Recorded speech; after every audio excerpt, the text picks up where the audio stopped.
Hai, balik lagi. Aku Yulia. Video kali ini akan menunjukkan bagaimana sih proses diagnosis penyakit. Hal pertama yang tidak boleh dilewatkan adalah anamnesis. Hal ini dilakukan dengan cara mewawancarai pemilik hewan mengenai perubahan apa yang terjadi, waktu sakit, lingkungan, dan hal-hal lain yang dirasa perlu. Setelah itu, di laboratorium patologi veteriner, hewan kasus akan dilakukan prosedur nekropsi atau pembedahan untuk melihat organ-organ apa saja yang mengalami perubahan. Pada saat ini, dilakukan juga koleksi organ untuk pembuatan preparat histologi dengan memotong organ seukuran 1x1x1 cm dan dimasukkan ke dalam formalin. Di laboratorium virologi veteriner, dilakukan pembuatan inokulum dan melakukan inokulasi pada telur ayam bertunas di membran chorioallantoisnya. Pada kasus ini, inokulasi dilakukan pada telur yang berumur 13 hari. Telur kemudian diinkubator selama 6 hari dan diperiksa setiap harinya untuk memastikan apakah telur masih dalam keadaan hidup atau tidak.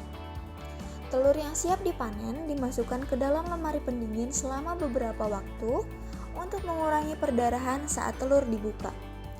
Panen telur dilakukan dengan memerhatikan apakah membran chorioallantois masih melekat pada bagian dalam kulit telur atau ikut keluar bersama isi telur.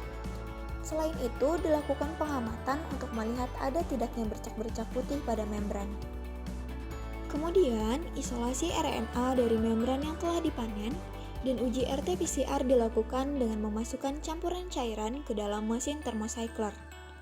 Setelah proses RT-PCR selesai, dilakukan elektroforesis.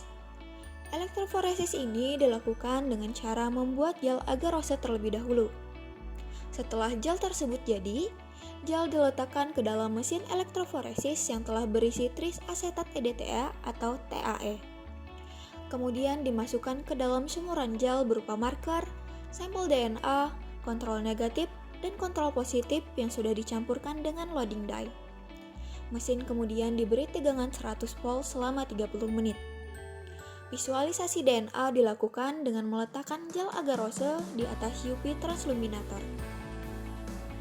Di laboratorium bakteriologi dan mikologi veteriner, terlebih dahulu dilakukan pembuatan media dan sterilisasi alat. Hal ini berfungsi agar tidak ada kontaminan lain yang akan ikut serta pada saat pengujian dilakukan. Kultur bakteri dilakukan pada media nutrien agar, kemudian disubkultur ke media emba. Uji primer dilakukan dengan pewarnaan gram dan katalase, sedangkan uji biokimia dilakukan dengan melakukan penanaman bakteri ke media triple sugar iron agar atau TSIA, simmer citrate agar atau SCA, sulfite indole motility atau SIM, methyl red atau MR, dan uji gula-gula menggunakan glukosa. Kemudian, di laboratorium parasitologi veteriner, dilakukan pemeriksaan feses untuk mengetahui ada tidaknya parasit gastrointestinal pada hewan kasus.